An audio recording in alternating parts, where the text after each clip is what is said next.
10 on the screen and looks like, and 5 participants out there. We're going to give it a couple more minutes.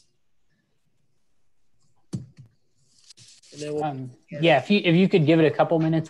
I'm still getting the YouTube stream live. Okay. We'll do this, Matt. Let me know when you're going to start. Miss Mary.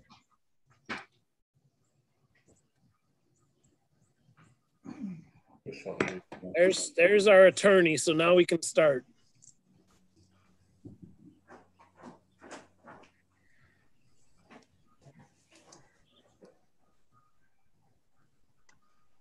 Okay, now I'm ready to roll. There you go.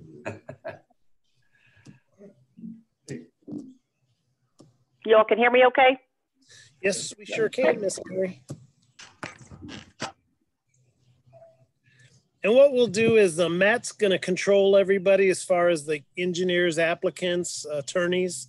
So as they want to speak, he'll unmute them and mute them.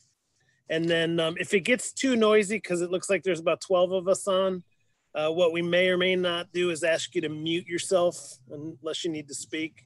Because I think even on Monday, I heard some key typing, and I may have been the one guilty of it, and paper ruffling, so it ends up getting loud.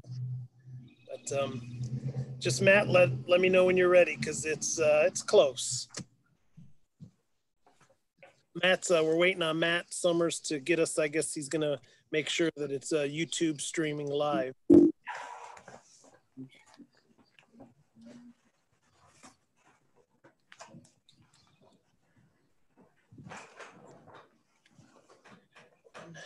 Two, three, four, five. So we have 7. We have a quorum. Looks like we're only missing what? Byron, Joe, and we're missing Byron and Byron and Dewan Garrett. Yes, Dewan. There you go. So maybe join us here.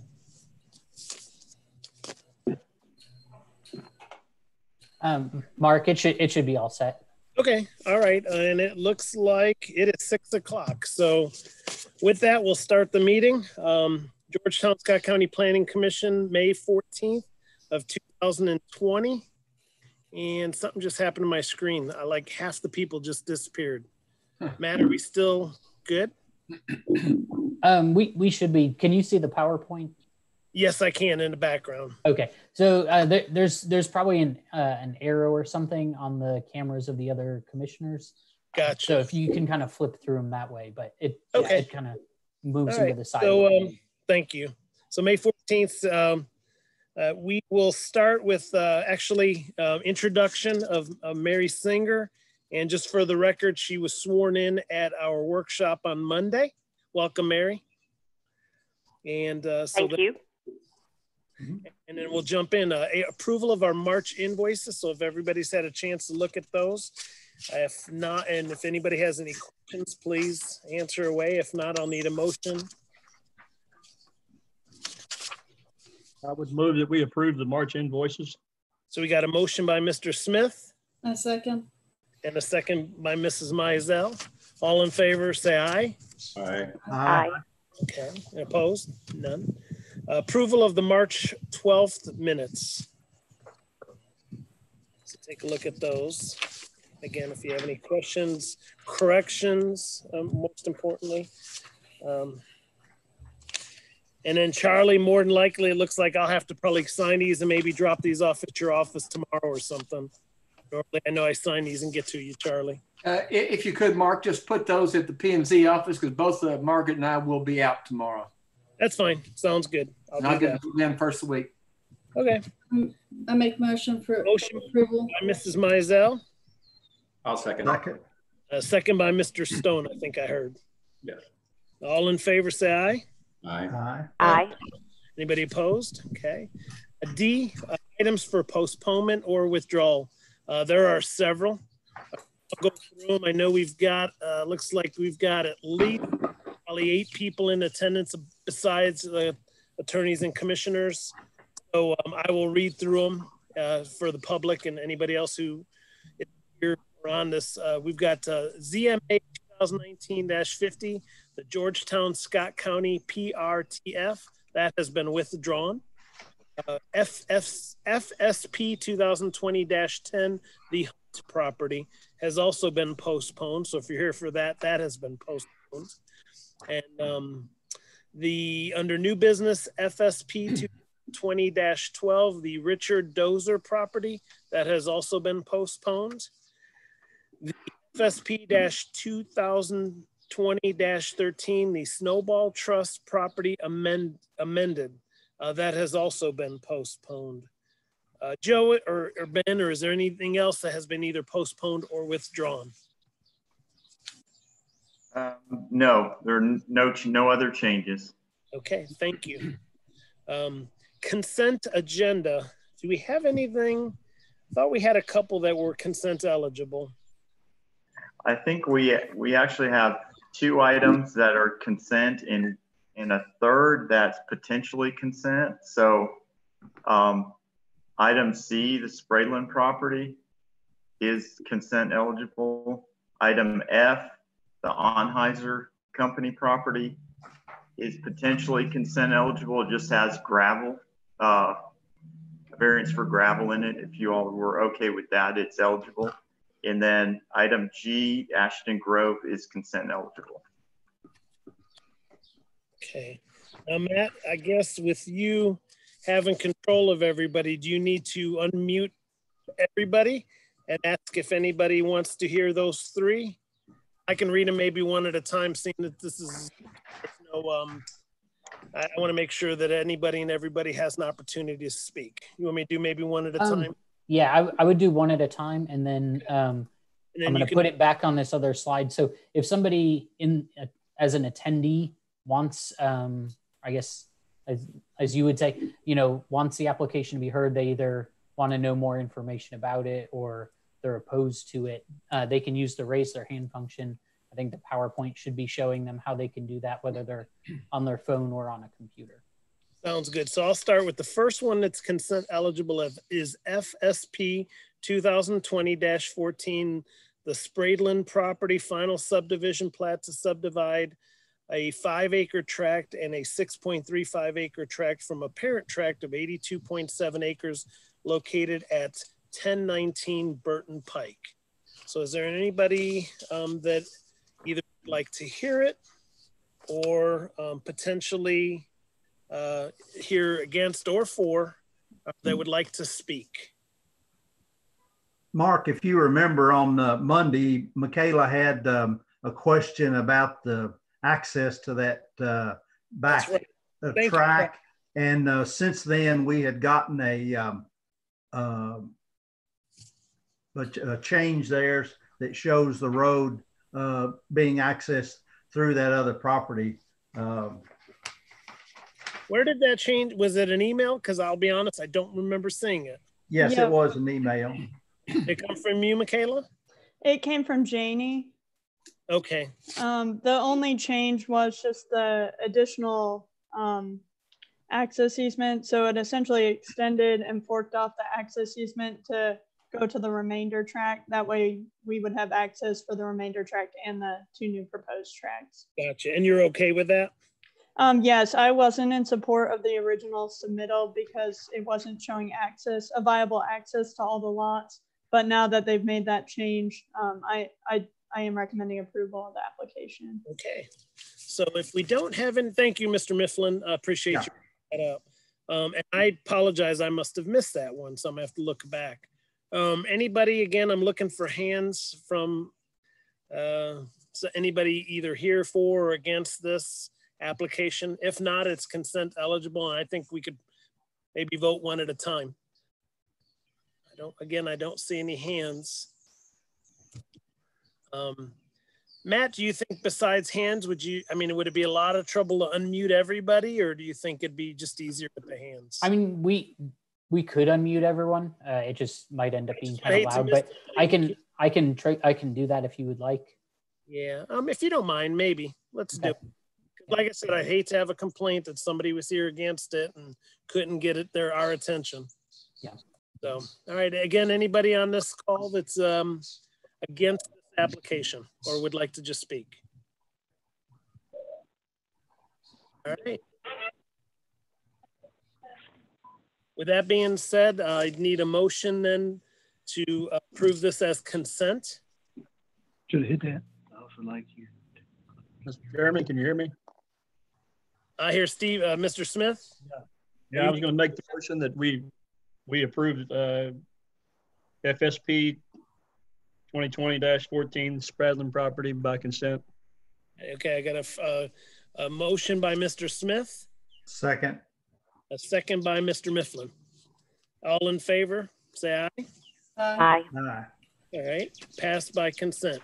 Next one that's consent eligible is PDP 2020-18. It's the Untitled Company LLC primary development plan for an 85 square foot service bay in addition and a 112,800 square foot gravel trailer storage area located at 167 Industry Road.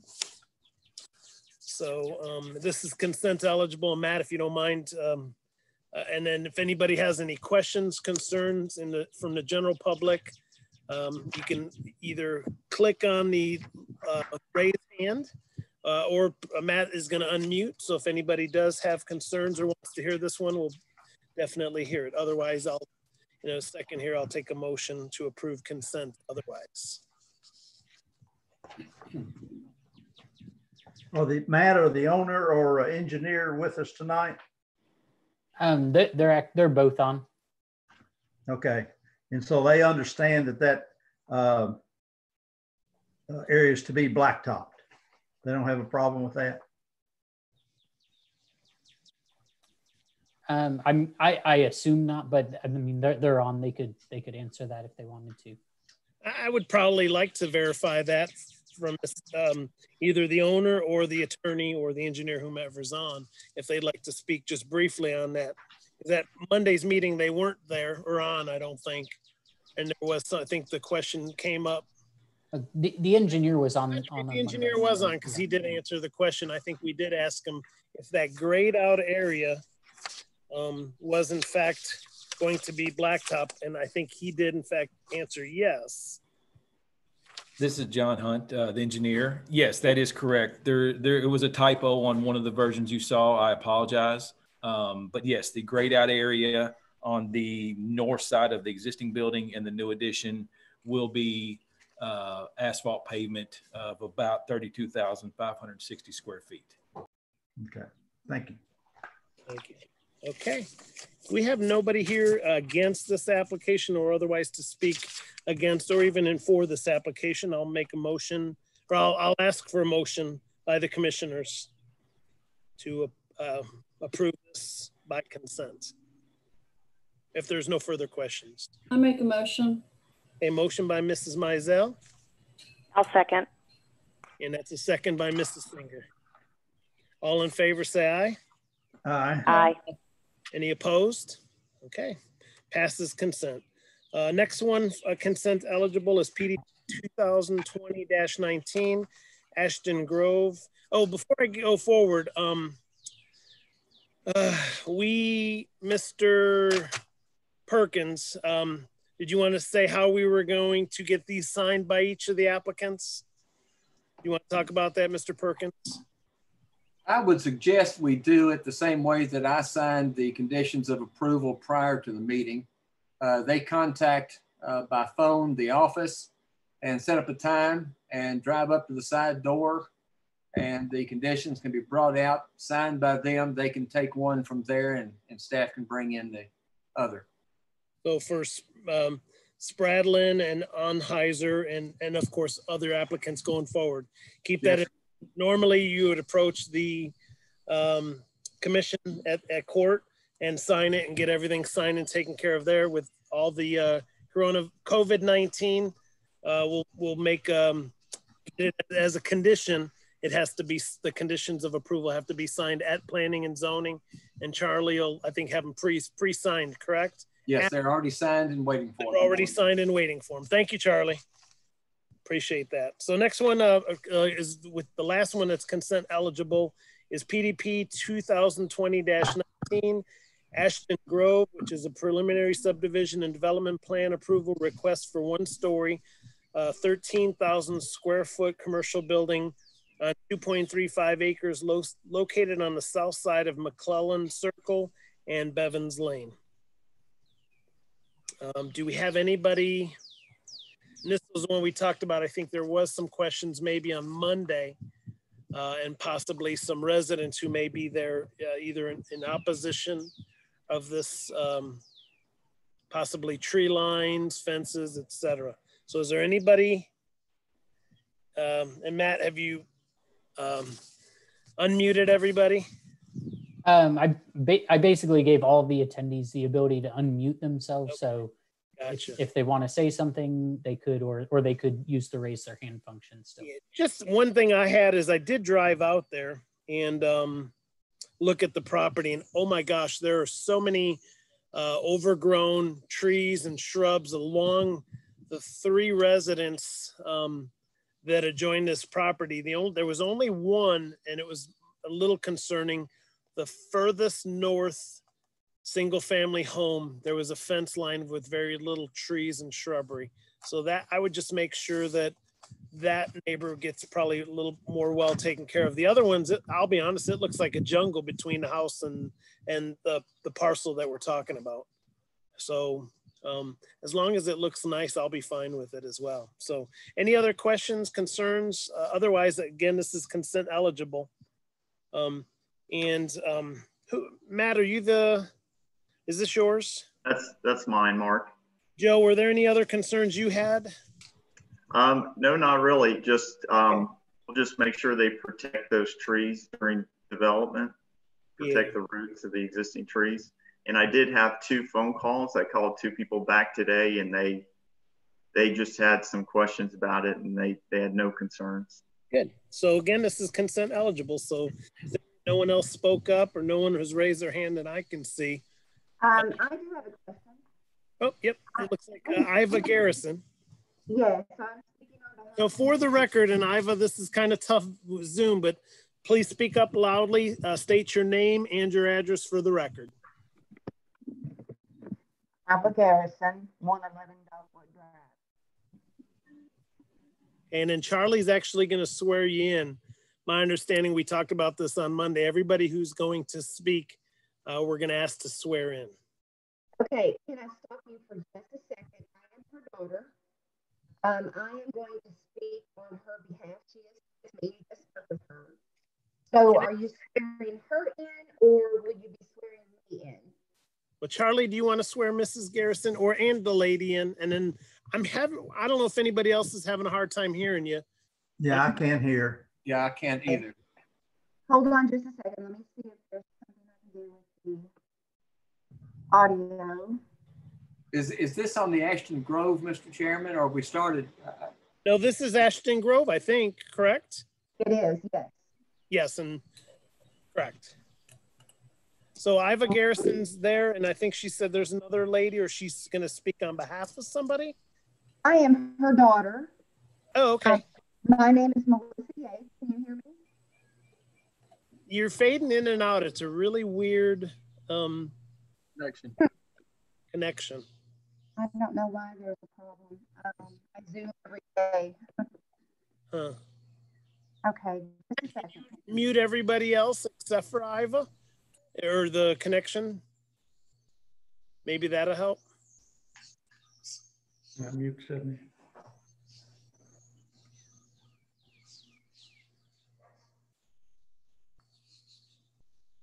Can you hear me any better? Yes. Okay. I am Melissa Yates. I am speaking on behalf of Iva, who is my mother.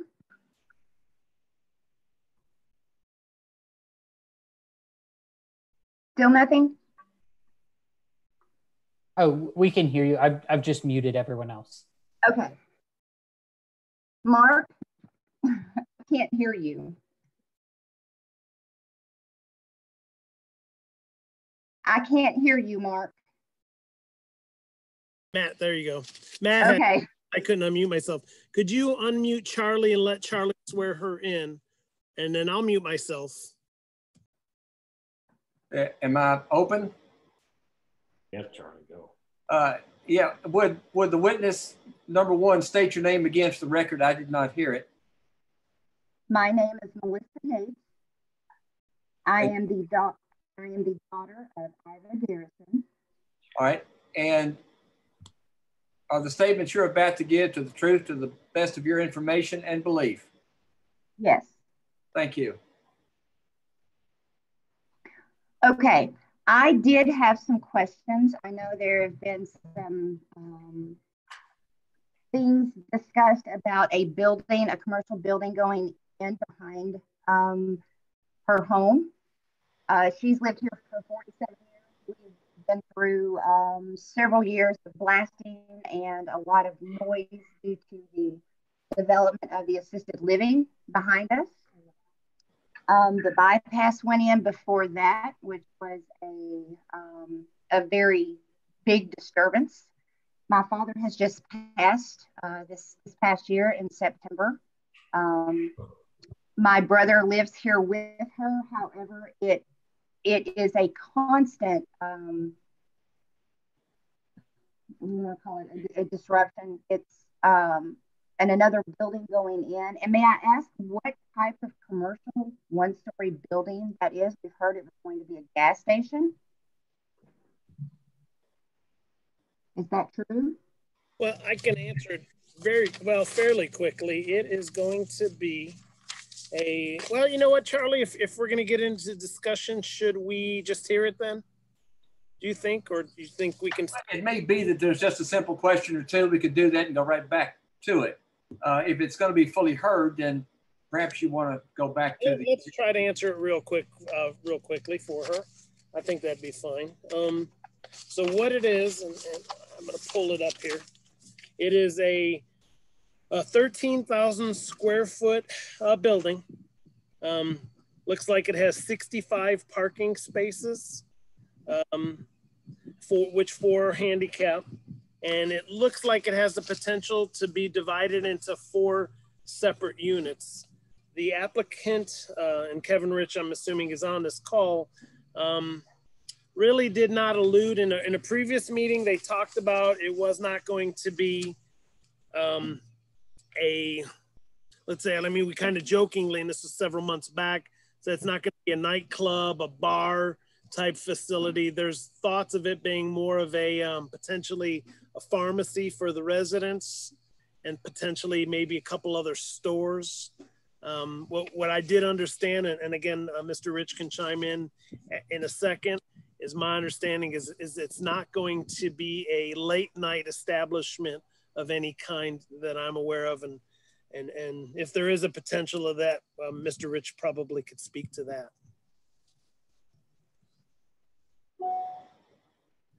Matt, would you unmute Mr. Rich, assuming he's there? I'm here. There you go. What I can tell you is that the intent for that building is to be, like you said, something that would be applicable to the senior living community. So it's retail, medical, potentially medical office, potentially pharmacy, maybe a small cafe or something like that, something that the residents would be able to walk to. Local traffic could come to it as well, but the goal is to keep it relatively low key. So as you said, no big nighttime activity. It's meant to supplement the senior living community. Does that answer your question? It does. It does. Our biggest concern is for her safety. Right. And like I said, we've just had nonstop noise for years, and it just seems to continue. So we wanted to make sure that there wasn't something that was going to increase, public traffic that could maybe, make this an easy target for someone. So that was our concern. So hopefully that answers. One comment I think I had at the last meeting, and it had been several months ago, was there were several neighbors in another lane in the community subdivision that brought up they were fearful of like a Roosters coming in or a Galvin's that would be open till midnight or later, or loud music or anything like that. And Mr. Rich, both back then as well as it sounds like just now, seems to say absolutely not. It's going to be something that cater to the be living there in the assisted living and the I guess full-time living. It isn't even assisted living now. And I drove through there. They're beautiful. I like the way they look with the white brick on there. There's a nice old look to it, even though I know they're new. So that's the first time I've drove through there was a couple of days ago, and they are very, very nice. So, okay. So I do have another question. Is there any chance that could change once it's approved? Are they held to putting something as we just discussed in, or is that free to change? Man, Charlie, can we put something on there that says or would disallow particular entities to, let's say that Ashton Grove or the applicant's Georgetown Senior Living LLC could turn around, and even though they're telling us today there will not be a nightclub there, under the current zoning, the B4, could they turn around and to us? Well, ordinarily our approved uses are subject to only the zoning ordinance. So anything that is permitted by their zone classification generally is what they can do. Now, in this particular situation, due to special circumstances, the location of the assisted living and so on, we could have a hearing and perhaps get by with putting restrictions on it, but we would have to have findings of fact and all of that, because otherwise the default position, if you will, is our zoning ordinance provides what they can do, and they've got that full list. And in this particular case, I find it hard to believe they would do that with the incredible investment they've got there already in assisted living. Right. But it would require hearing, findings of fact, and some factual matters that would make, whatever uses we were going to prohibit otherwise unsuitable despite our zoning ordinance. So you're saying if we heard it, then we could put that near or as a condition of almost a conditional use on it at the very end. So if we were to approve it, assuming we would. Well, in effect, what we would do is we'd have to make findings of fact based on what's in the record of the hearing. That would make certain uses otherwise permitted that in this particular case inappropriate, and prohibit them. That's not really a place we need to go very often, but due to the special circumstances on this, we could probably justify that. And that's assuming, again, that we really felt like we needed to do that because of, again, their tremendous investment. Right. I do feel fairly confident that Georgetown Senior Living LLC is not going to do that. But I mean, well, I guess I'll entertain the commission what they want to do. Do you want to all hear it?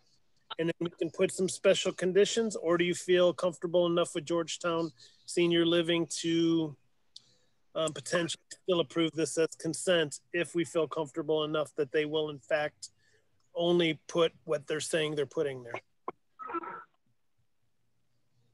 Matt, you may have to unmute everybody. Commissioners? Mark, I do not feel comfortable putting special restrictions on here. It's zone B4, and I think the owners would be like they said a couple of months ago, their reputation would be greatly hurt if they didn't do anything or if they did something, outside of what they said they were going to do. And I think they're looking to bring in things that would support that senior living community over there. So I think we need to just leave it alone right here? It's zoned. How we do this is maybe just for the record, you want to have either the applicant and or Mr. Rich state again what their intentions are. Maybe we can just put it on record that in today's meeting, in the minutes, again, he'll state what their intentions are. And like you mentioned, thank you, Mr. Mifflin. Like he stated before, their reputation would be very tarnished if they did something otherwise than what they're stating. Would you be okay with that, Mr. Mifflin? You know, I don't think we need it for the record. I mean, he's already said for the record what they plan on doing. All right. But what happens if it's sold? Thank you. You know, what if the Kroger property is sold? What if, you know, you can't look on down the future. We'll have to deal with it at that time. But who's going to sell a senior living facility for anything other than a senior living facility? What else are you going to do? That doesn't mean that this building couldn't have other uses if it's sold off. And that's what I thought we were supposed to do, is look towards the future. Thank you. Very good. If I could say something, this is Kevin Rich on behalf of the client. Sure, please, Mr. Rich, go ahead. Okay, I'm more than happy to restate what we just discussed earlier, but I just wanted to point out a couple of things. First of all, in order to access this building, you have to come through our main entrance of the community. So the clients are adamantly against introducing traffic that would be, you know, opposed to the more subdued nature of the community. Secondly, we have independent living cottage units directly across from this building, as well as immediately next to it. And so they, you know, they don't want to introduce something that's going to cause their own residents to have issues, because then they have issues beyond, because those are, they own all of that. They're not selling any of that. That's not being subdivided off. And so they have to make sure that they keep their own community members happy. And then the last thing I just would like to mention is that this is a preliminary development plan. And so we still have the final development plan. I certainly understand all the concerns. I just wanted to point that out, that this isn't off to the side. This is right at our main entrance, right into the community. You have to go by this to get to the assisted living and all the other cottages. We have cottages directly across from and immediately adjacent to the building. So the clients are highly sensitive to what would go in the retail building, because again, it wants to supplement and support the community, not be opposed to it. Thank you, Mr. Rich. Any other comments, concerns? I guess with that being said, and both Mr. Rich stating a few months back as well as today, and with this being tech consent eligible, we could probably either make a motion or if there's anybody else either that has comments, then maybe we just need to hear it.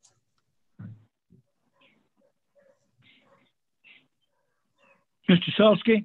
Yes. This is Bruce Langford for the record. Hey, Mr. Langford. I wanted to note that I am here, that Mr. Rich has pretty much covered it all. Joe's report, his conditions of approval, pretty much covered all. No big problem with any of that. If anything changes, we'll be back to you. Right, and to Mr. Rich's point, this is a preliminary. So if something does change, you will have to come back to us. Correct, Joe? That's right.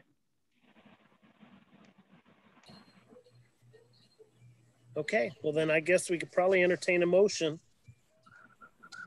to still take this consent. Mark, yes, sir. Mark, if I may, just real quick, it might be a good idea if Charlie could actually swear in the two applicants that just spoke. Rich. Yeah, and swear in Mr. Langford, please. Rich and Mr. Langford. Yes, sir. Bruce, if you and Mr. Rich could raise your right hand. And do you swear or affirm the statements you have just made or any you may make yet to be the truth to the best of your information and belief? I do. I do. Very good. Thank you, sir. Both of you. Thank you all. Thanks, Matt. So if we don't have any more questions or comments, and again, it is a preliminary, so keep that in mind. This is consent eligible, and I'll entertain a motion. I make a motion for PDP 2020-19 for consent. Okay, thank you, Mrs. Mizell. I have a motion by Mrs. Mizell. I'll second that. And a second by Mr. Stone. All in favor, say aye. Aye. Aye. Okay, anybody opposed? Okay, thank you. Thank you, everybody, also for speaking up, both the general public and the attorney and the engineer. So that's the last for our consent agenda. So again, under old business, those were all postponed and or withdrawn. Under new business, we'll start with, it looks like Richard Dozer was postponed.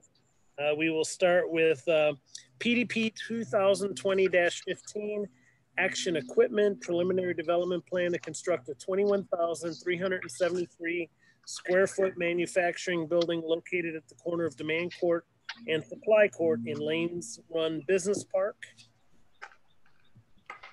Okay. And that's Joe Kane has it. Yes, this is my project.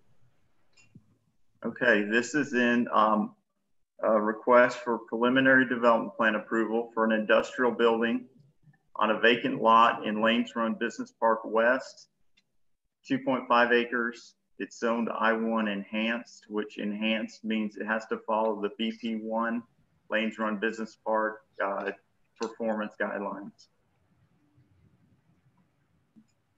Do I have control, Matt, of the PowerPoint?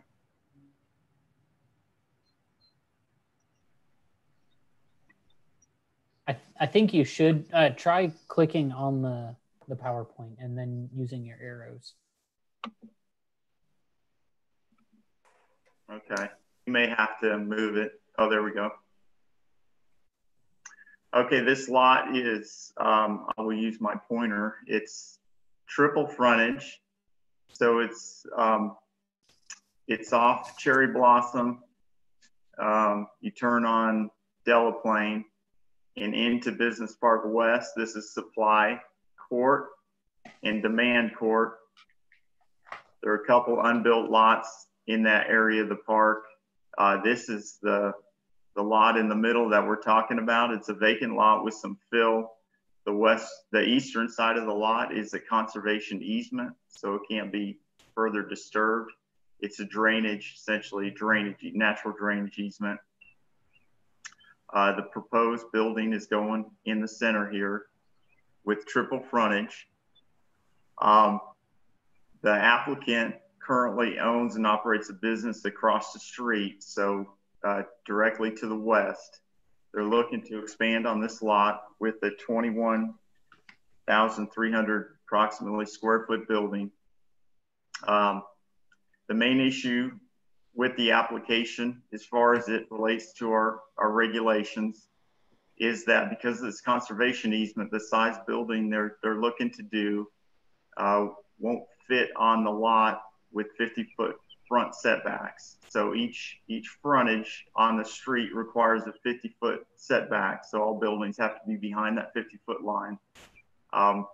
You can see how the lot's reduced in size by this conservation easement. So in order to fit the building, they're asking for a reduction of the northern front setback from 50 feet to 20 feet. There's also a stipulation in the business park guidelines, the BP1 zoning, that no loading or unloading should occur in the front yard, and it should be screened from any public street. Because of the way this building is designed, they're not going to load and unload in the front yard necessarily, but they're designing a garage door, basically a commercial garage door in the front of the building to allow trucks to drive in, unload, and they'll do their manufacturing activities in the building from front to back, and then they'll be able to drive out the back or unload materials onto vehicles and drive out the back side of the building. The parking lot is mainly on the west side of the building. The north side of the building, where they're asking for the setback, will have no parking area. It will be, there'll be windows in the building, and there'll be a sidewalk along the street. But other than that, it won't really function as a front yard. So the building, the office area will be on that side, but the entrance to the office will be on the west. So on the north will just be windows. They meet all our landscaping requirements, interior landscaping and perimeter landscaping. So any parking lot needs to be landscaped around its perimeter and internally where there's any regular parking spaces, not unloading or unloading, but just regular employee and visitor parking. So it meets all our other regulations besides those two. So Matt, can you go back to the elevation? This does, anything in the business park has to go to the Business Park Authority for approval of the building design. So the elevation of the building, they have to meet their design guidelines essentially. And they don't make the final decision, but they make a recommendation to the Planning Commission. We incorporate that into our staff review. So the business park met on May 1st. They did recommend approval, and they supported the variance to the northern property line to reduce that from 50 feet. And you can see at the bottom of these elevations what the northern property line will look like with this lowered roof below the full height of the main building and windows along the length of it, but this side of the building won't function as a front for the building. It's more functioning as a side. So the business park recommended approval and supported the variance. The only changes that they asked for were that this garage door be glass panels to make it look less like an industrial door and more open, and I guess for more aesthetically pleasing from the street. And they asked, which was staff's recommendation, to add an awning on this building to make it tie into the roof of the office section. So they've recommended approval with those two conditions, and I've incorporated that into my staff report. As I said, they meet all our landscaping requirements. The only other issue is with the conservation easement, and we're just asking, and this was brought up at TRC, but we're just asking that they not add any more fill than what's shown on the plan that they've submitted. There's a little bit of the parking lot in order to get the elevations in the paved area. There's a little bit of fill that's shown at the edge of the conservation easement. We're asking that no additional fill be added to that conservation easement, and they will have to get the stormwater management plan submitted along with final development plan and get that approved by our engineering department to make sure there are no changes that affect the drainage in that conservation easement. So we are recommending approval for this building and this development plan with the 2 variances and the 9 conditions of approval. All the conditions of approval are pretty standard. I've just added that all building design requirements, and those are just the awning and the colors and the elevations as they submitted to the business park be followed, and they follow those design requirements of the business park in their construction of the building. So that's all I have at this point. If y'all have any questions, I'll be happy to answer those. Any questions by the commission, I should say? So. Joe, could you go back to that very first slide? Right.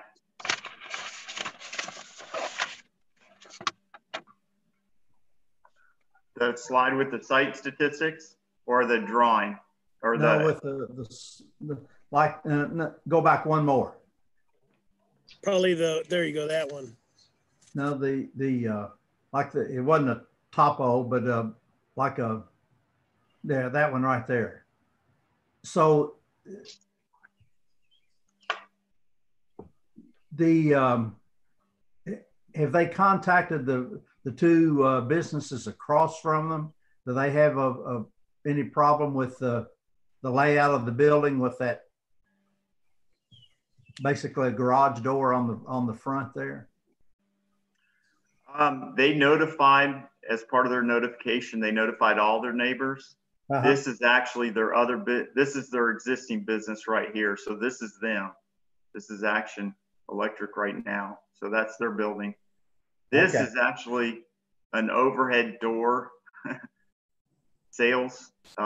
They build overhead doors, and they got a variance when they were approved to put an overhead door in the front of their building. So they have one also. All right. They had to get a variance at that point.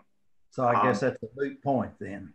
The reason they got a variance is because that was more of a displaying their product, because they actually construct and install overhead doors. This building, they were notified. I didn't hear anything from them. Okay. I didn't get any. This lot to the north is owned by this business, and I can't. The name of the business is slipping my mind, but they own this lot too with this huge oak tree in it. All right, thank you. Yep. Thank you, Joe. Any other questions by the commissioners? Would the applicant, attorney, or engineer, I guess, like to speak? Matt, you've got them. I don't know if you have them on mute or not.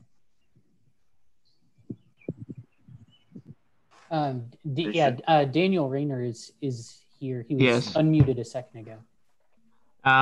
Yes, I'm here. We have discussed this with the Planning Commission and our client, and we're okay with the conditions or the variances that they've put on there as far as. If you don't mind, just state your name and who you're with, so for the record. My name is Daniel Rayner with Thoroughbred Engineering. My address is 321 Chamberlain Drive, Lexington, Kentucky. All right. So yeah. If we could swear him in right quick. Yes, thank you. Mr. Rayner, you please raise your right hand. You swear or affirm the statements you're making are the truth to the best of your information and belief. I do. Thank you, sir. Thank you, Mr. Perkins.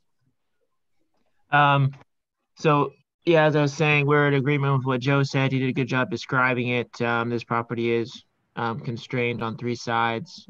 So that's kind of what the result of why we even had to ask for variance on the overhead door. But we're okay with putting that awning over top of the door and the rest of the conditions. Any questions for Mr. Reiner? All right, thank you, Mr. Reiner. Anybody here in favor or against this applicant like to speak out, or anybody have questions? Matt, you have unmuted everybody? Just want to make sure. What I've done is I've given all of the attendees the ability to unmute themselves in case they wanted to say something. Good. Okay. All right. Well, if we have no further questions, I guess I'll entertain a motion.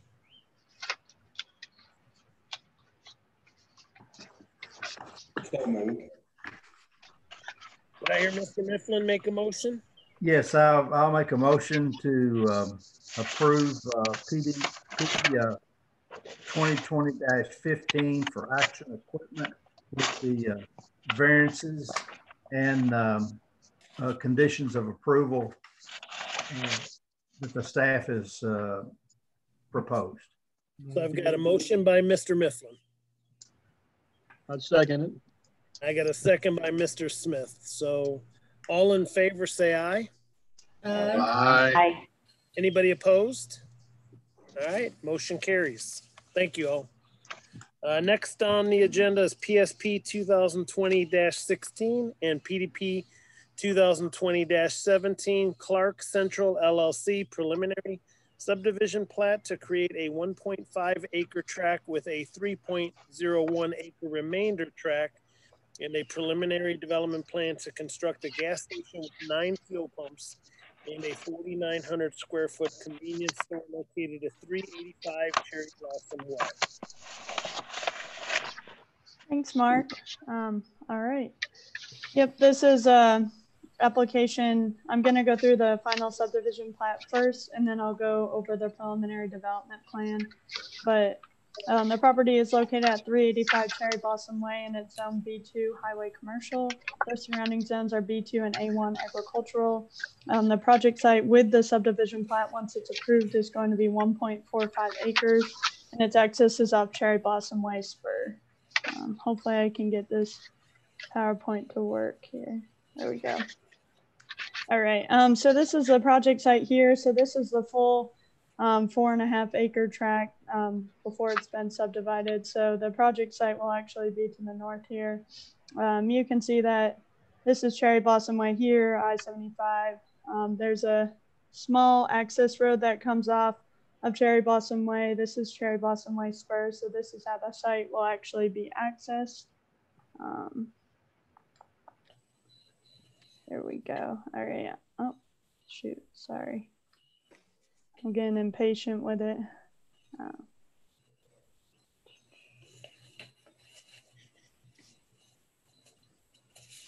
All right. So this is the final subdivision plat here. The proposed subdivision plat does meet all our planning requirements at this time. You can see the access here is off Cherry Blossom Way spur. It's actually going to be served by an easement. So this easement is owned by the hospital or the hotel that's just south of the project site. So it will be accessed through an access easement coming off the Cherry Blossom Way spur.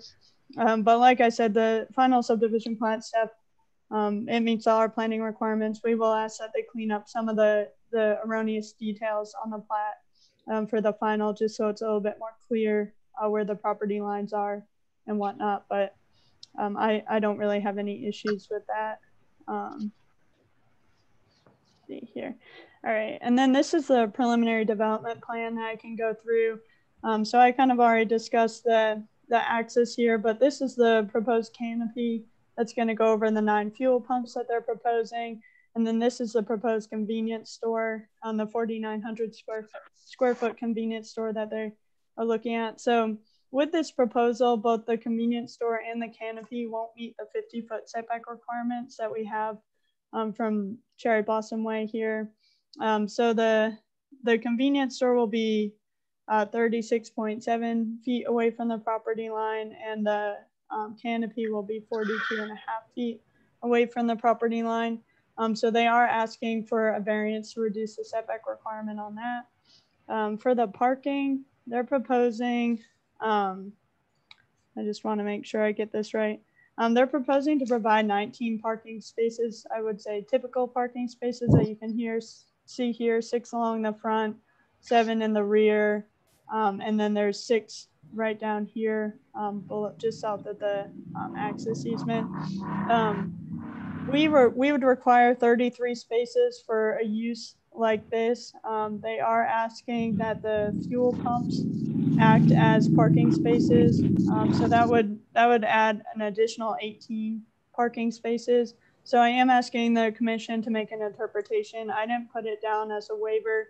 I do feel that the fuel pumps will act and serve as parking spaces. You know, I think of a gas station. Typically people will come in, park, fuel up their car, and then run into the convenience store if they need it without moving to one of the parking spaces. So I didn't really have an issue with that. But if the commission does have an issue or feel that they need to provide more parking spaces to meet the requirements, that would be something that would need to be addressed. All right, I think I can go on to the landscaping here. So this is the preliminary landscaping plan that was submitted with the with the PDP. So you can see here that they are proposing to meet all the property perimeter requirements and the VUA perimeter requirements. They are going to need to add a few trees on this southern boundary here from the drive aisle just south of the convenience store. I'm not sure if you're able to see my mouse or not where I'm pointing it, but they will need to add a few trees there, but it didn't seem like the applicant had any issues with that.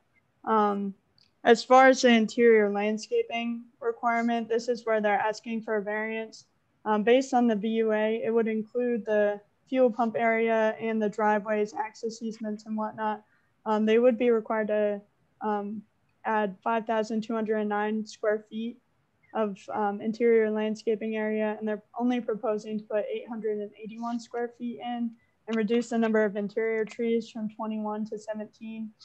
So they are asking for a variance for that. I am okay with the request. I thought about it quite a bit. I do feel that the canopy and the fuel pump area doesn't really allow for interior landscaping, including all the driveways and drive-through area.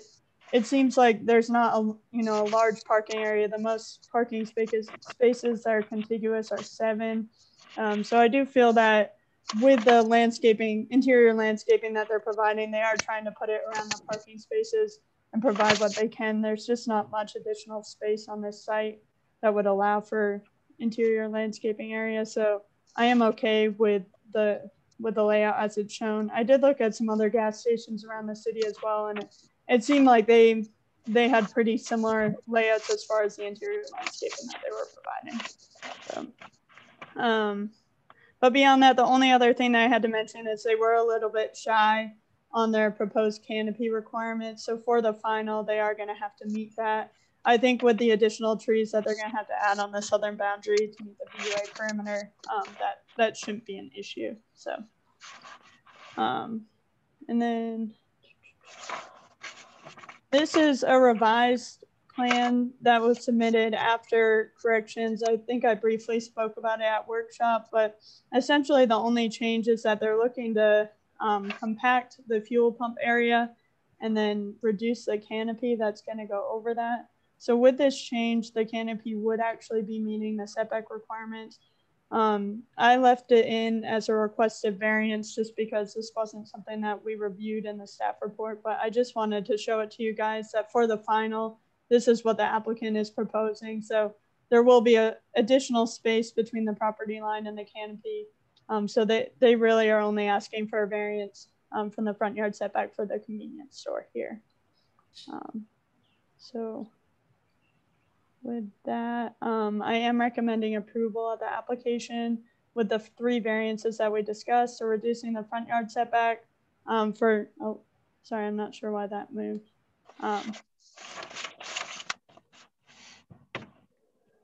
I don't know, sorry.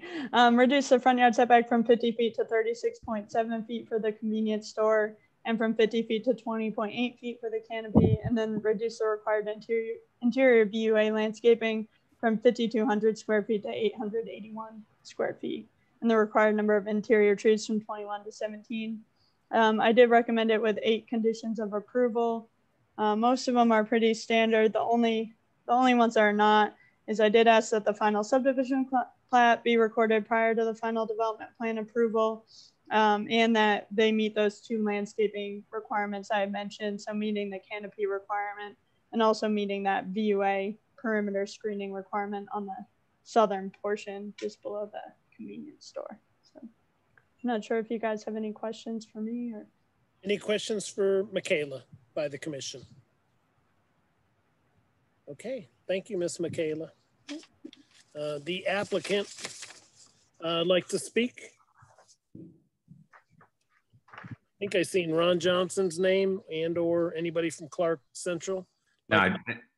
No, I'm okay, Commissioner. I'm fine. Thank you. Any questions for Mr. Johnson, the engineer, by the commission? Can I administer an oath first? Oh, yes. Thank you, Charlie. Sure. Thanks for keeping me in line. Mr. Johnson, raise your right hand. Do you swear or affirm the statement you're about to give be the truth to the best of your information and belief? Yes, sir.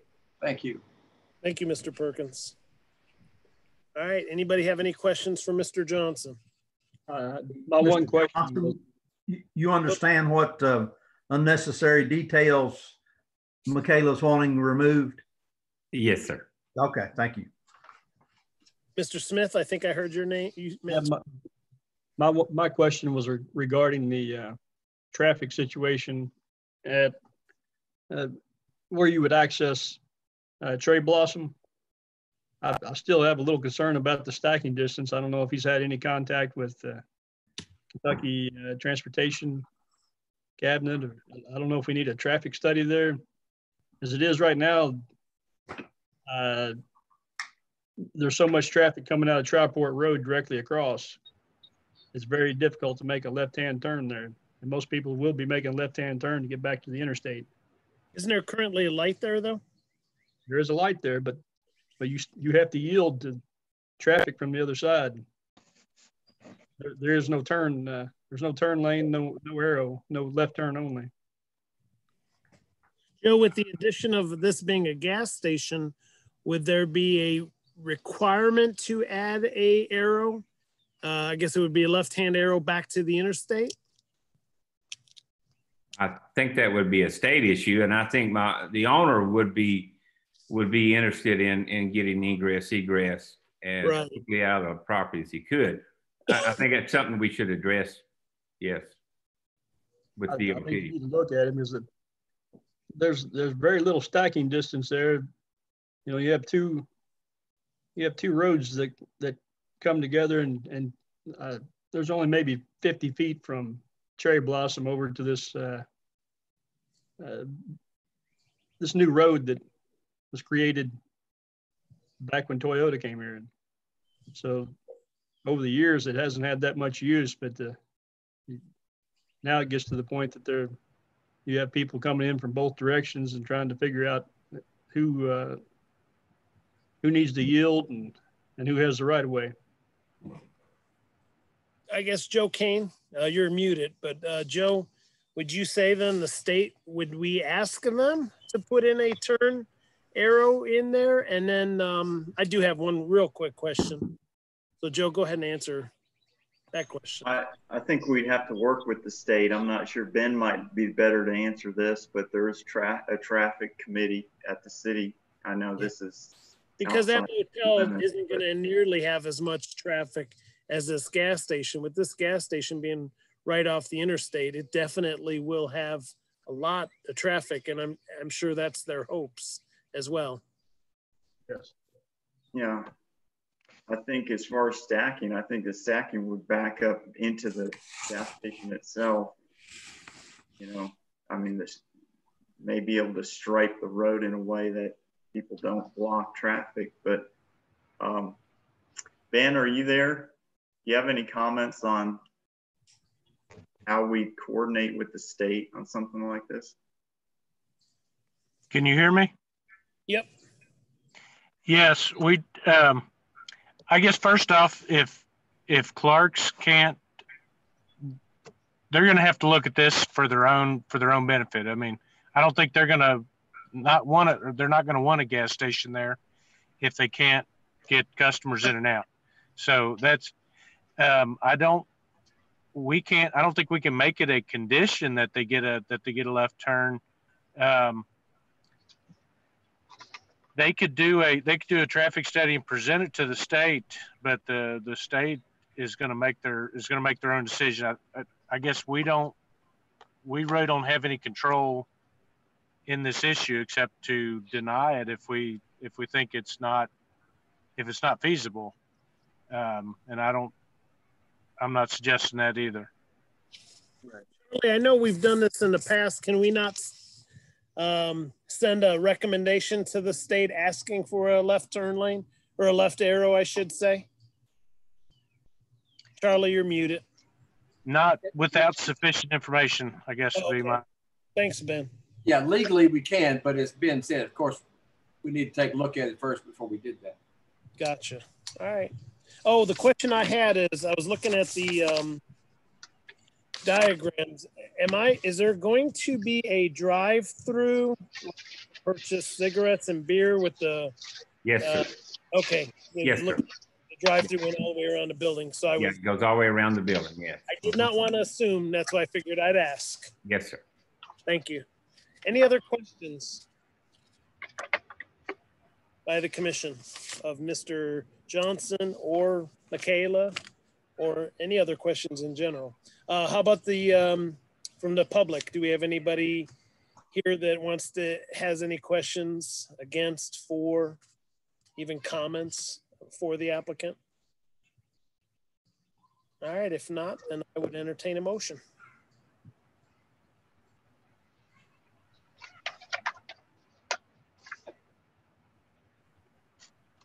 I will move that we approve PSP 2020-16 and PDP 2020-17 for Clark Central LLC with recommendations by the staff. And the variances. And variances. Okay, so I've got a motion by Mr. Mifflin. I'll second. Oh, is that Mrs. Singer? Yes. Yep, a second by Mrs. Singer. So all in favor say aye. Aye. Aye. Aye. Anybody opposed? Okay, motion passes. Thank you. Thank you. You're welcome. And I think that's it, except for other business. We have election of officers.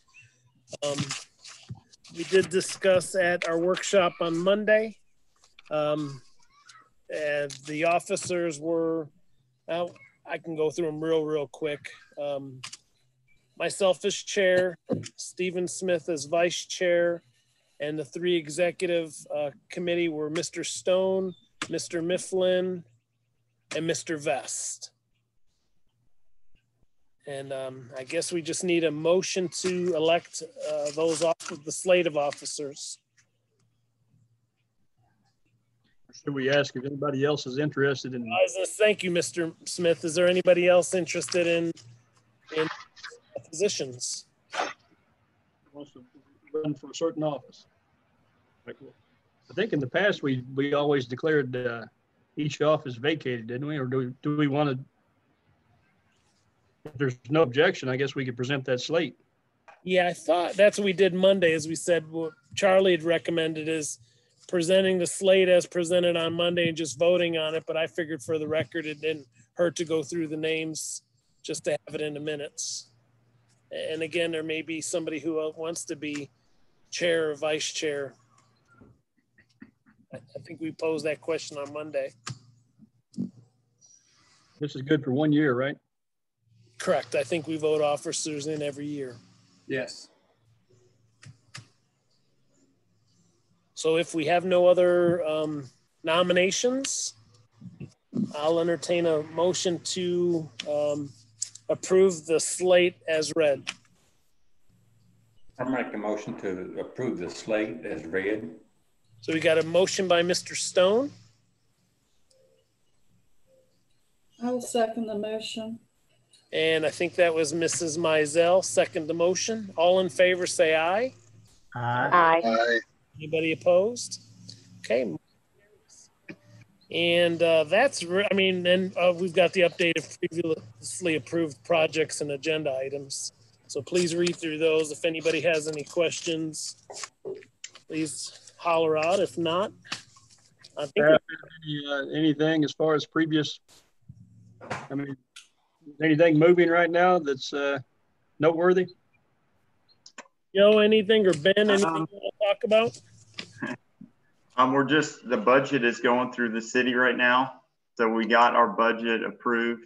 You all approved it, obviously, and the county approved it. City's looking to cut, but I don't know how much at this point. There's a budget committee meeting next Wednesday, second one. So that's going on right now. Other projects, we've got a few residential projects ongoing. Amerson Farms, there's a lot of work going on right there right now. Ben, do you have anything? Texas Roadhouse. Yes, we have done at least for Harbor Village is getting ready to start out there in the residential. We've done at least 4 or 5 pre-construction meetings here in the last few weeks using the social distancing guidelines and all that. They've all been, most have been outside. We just stayed spaced out. So. Any update of the talks with Toyota with the water plant? Sewage plant. Sewer? No, we're not really involved in that. That's the city and the water company. I just was, I mean, but it doesn't affect us. Yeah, I don't know. Although I think I heard today that they may be announcing something soon. Good. So. Good. Now, what about construction of an additional plant? Isn't there talks of that? I mean, it may take several years to construct additional plants, correct? Or water treatment plant?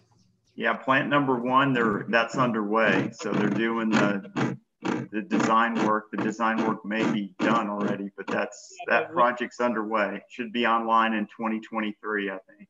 Plant number 1. Wow, so roughly 2.5, 3 years. Yeah. Wow, okay. So that's underway. Plant number 2 at Toyota, there's no plans to expand right now. They're trying to negotiate some more space capacity. Since Toyota gets, I think Toyota gets 70% of the capacity of that plant, the city gets 30%. So they're working on that. I think that's what is going on now. They're working on that negotiation. I think Toyota volunteered to allow 7%. And I think maybe the city was looking for a little more. At least that's what I read in the paper. Yeah, I think that's right. So you're ahead of me, Steve. I don't think I even read that in the paper. So thank you, Mr. Smith.